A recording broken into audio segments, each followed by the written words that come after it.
लायदों लायनाय समाव दाउखिमोन दङ आं बेखौ नुवाखै खिन्थु आंनि लेबारफ्रा बुंदों दाउखिमोन थांदों होननानै दाउखि दामफ्ला ओमफ्राय दैमोना आं बिसोरखौ सिनायो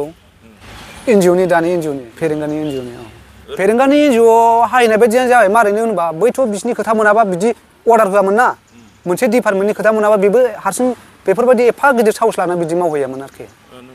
बिथांमोना जुदि एभिडेन्स होनो हायोबा जोंनि सोरबा सार्भिस प्रभाइडारफ्रा जुदि इनभल्भ दंब्ला खोन्थाना हो प्रुफ लाबो जों बेखौ बिथांखौ जों जेलाव हरनाय जागोन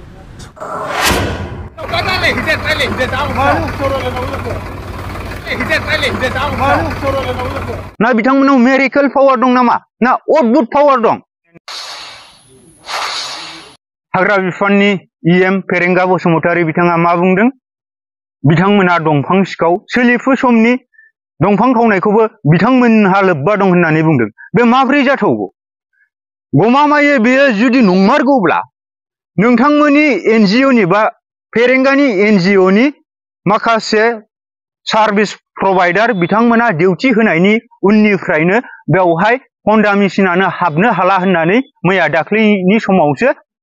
बै जायगानि बा चिरां हाग्रा ओनसोलनि माखासे गामिनि रायजो राजाफोरा प्रेस स्टेटमेन्टनि गेजेरजों थिदों नोंथांनि एनजिअनि सार्भिस प्रभाइडारफोर डिउटि होनायनि उनावनो हन्डा मेसिनानो हाबनो हालानो गाबनायफोरखौ जों खोनानो मोनाखै आरो एनजिअ फैनायनिफ्राय बिसांखिनि माबाया टटेलि बन्द जादों आरो अब्ला माब्रैहाय हाग्रामा महिलारि खाम्फा बरगयारि मुनमुन बायदेवनि थिननायाव बोरैहाय बेवहाय हन्डा लानानै दंफां हाहैनो मोननो हाग्रामा बायदि दंफां सिखाव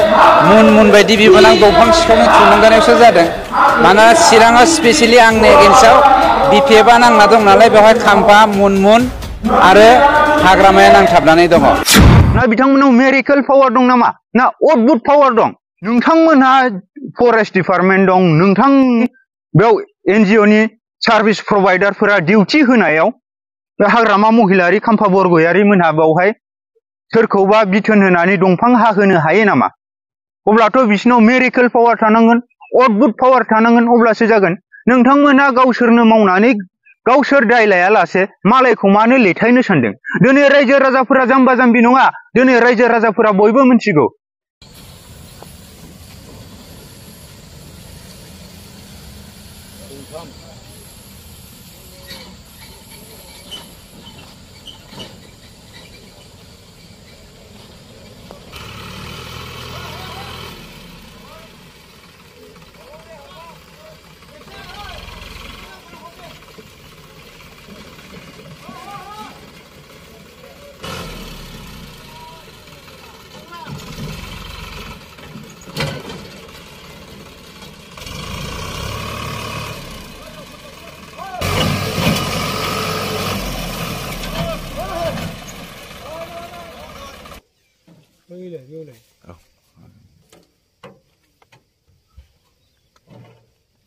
मालनि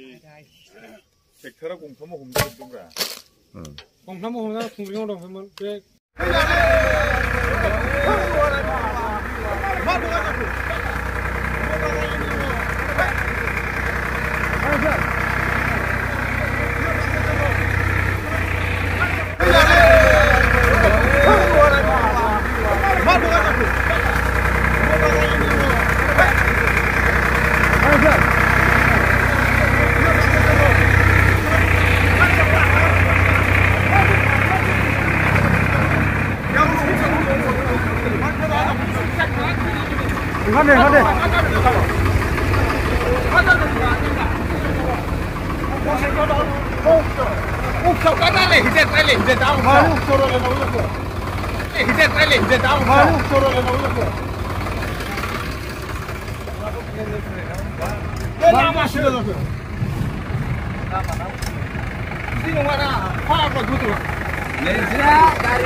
भुटान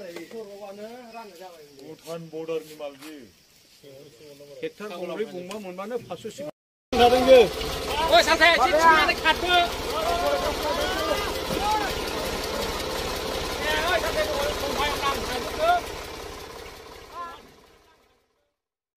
बे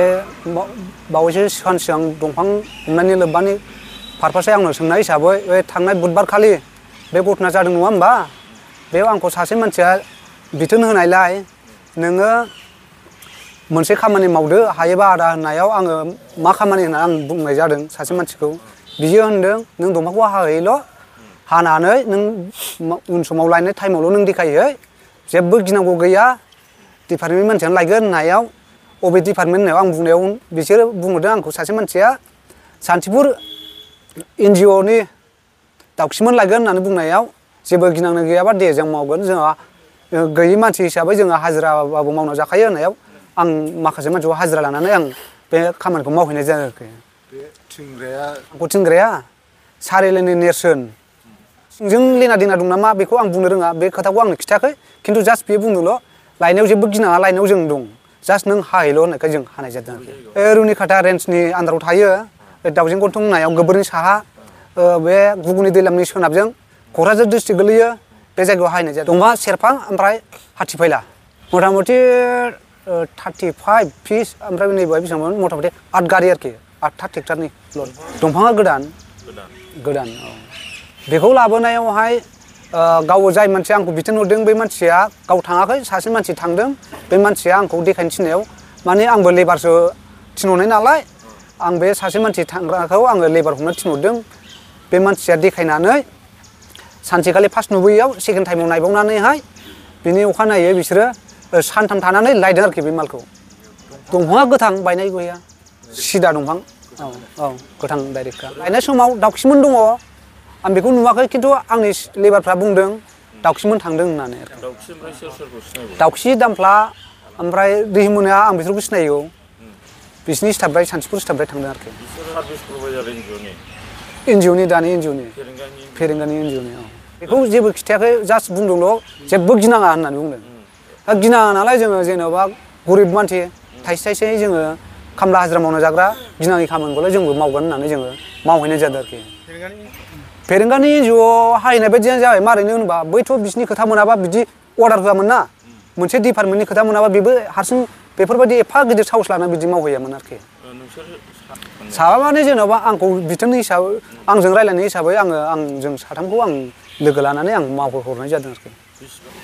फैसाया जेन'बा टिपआव 5000 खरै औ फैसाखौ मोनाखै जेन'बा बुस्थुआ माने ओरैबायदिमोन खोथाया जेलानाखि माल सफैगोन अब्ला खालि मोनगोन बे खोथा बुंदोंमोन माला सफैनो सिगां दावराव जाबायना औ गैया सिगां समाव गैया जेबो गैया दानिल' आरोखि माने बे मानसिखौबो आं डाइरेक्टलि हानो थिननाय जादोंमोन थिननायालाय ओमफ्रायो सासे मानसियासो आंखौ थिननाय जादों बेयाव आं जेबो लोब्बा गैया ओमफ्रायो जे मानसि आंखौ थिननाय जादों बे मानसिनि नामा फनसानन बसुमतारी थिंग्राया